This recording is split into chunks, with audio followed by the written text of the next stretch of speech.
इस चेंज क्या हुआ है? और साथ में मैं इसको लिंक भी कर दूँ जो सेंट्रल एशिया में एक नेशनल सिक्योरिटी एडवाइजर की जो कॉन्फ्रेंस हुई है, जो जो इससे पहले इंडिया में भी हुई और वो सारा हुआ। तो ये क्या तब्दीली आई है इंडिया के माइंडसेट में कि क्यों तालिबान के साथ डील करना ठीक है?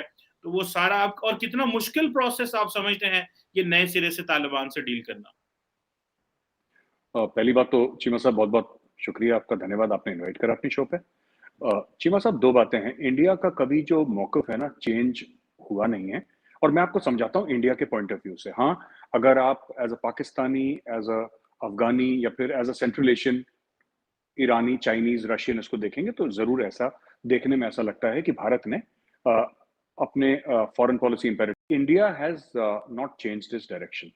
इंडिया का डायरेक्शन जो सेंटर ऑफ ग्रेविटी था अफ़गानिस्तान का that was always India. India का कल बेनिफिट नॉर्दर्न अलायंस के साथ था, तो इंडिया नॉर्दर्न अलायंस के साथ था। आज भारत का बेनिफिट अफ़गानिस्तान के देखिए, रियल पॉलिटिक ये कहती है कि जो पावर में है, अब हम मुँह फुला के तो नहीं बैठ सकते। अफ़गानिस्तान में हमारी $3 अरब की इन्वेस्टमेंट है और अफ़गानिस्तान से हमें पाथ मिलेगा सेंट्रल एशिया का। हमने जिसके लिए चाबहार सो एक्चुअली अगर आप सारा कुछ देखें, तो इंडिया हैज़ स्पेंट रफली $5 billion on this entire thing. Iran Iran की क्या खूबसूरती है चीमा साहब? ईरान की खूबसूरती हमारे लिए ये है कि it provides us an access to Afghanistan and Central Asia. वो ईरान की खूबसूरती है। अगर ईरान का सिर्फ तेल लेना था, तो वो तो जहाज से ही आना है ना, वो तो बाय रूट न रे बाय लैंड नहीं आना है, बाय रेल नहीं आना है, वो तो बाय सी आना है, ईरान से। अगर हमने तेल लेना तो मैं अगर की बात कर रहा हूँ। तो चीमा साहब बेसिकली क्या है कि we put India at the centre, इसलिए वो यूक्रेन और रशिया में भी हमारे ऊपर ये तोहमत लगाते हैं कि साहब यू आर नॉट, आप किसकी तरफ हैं, आपको एक तरफ लेनी पड़ेगी। तो जयशंकर साहब ने वही बोला कि हम इंडिया की तरफ हैं। तो वही मैं आपको समझाने का इंडिया का माइंडसेट है कि ये जो अफगानिस्तान है, हमें ऐसा लगता है कि Taliban are there to stay for some time.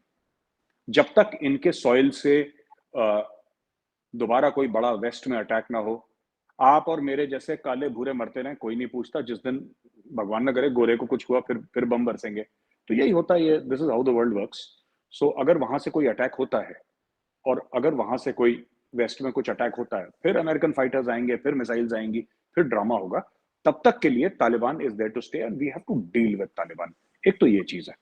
अच्छा, दूसरी ये चीज है कि if we don't deal with the Taliban Cheema sahab, Pakistan and China will deal with the Taliban ना, somebody will deal with the Taliban. ऐसा थोड़ा ना कि आप ये बोलोगे कि जी आप इंडिया के साथ बैठ के चाय पी रहे हो तो हमारे साथ नहीं, आप भी वहां पे हो, चाइना भी वहां पे है, रशिया भी वहां पे है, सेंट्रल एशियन रिपब्लिक्स भी वहां पे हैं, ईरान भी वहां पे है, सब कुछ है। तो India is trying to find its space, but India के साथ फायदा एक बहुत बड़ा है which most countries including Pakistan don't have in Afghanistan. और फायदा वो सबसे बड़ा जैसे पाकिस्तान का है, जियो स्ट्रेटेजिकली पाकिस्तान बहुत एक जबरदस्त, it's one of the few countries in the world, दो तीन ही कंट्रीज होंगी जिसकी जियो स्ट्रेटेजिक लोकेशन इतनी जबरदस्त है जितनी पाकिस्तान की है। इंडिया का फायदा क्या है अफगानिस्तान में कि the common Afghan people love India. Common जो अफगान पीपल हैं चीमा साहब, दिल्ली में आए हैं तो पूरा छोटा अफगानिस्तान बसा हुआ है यहाँ पे। इनके लोग यहाँ पे पढ़े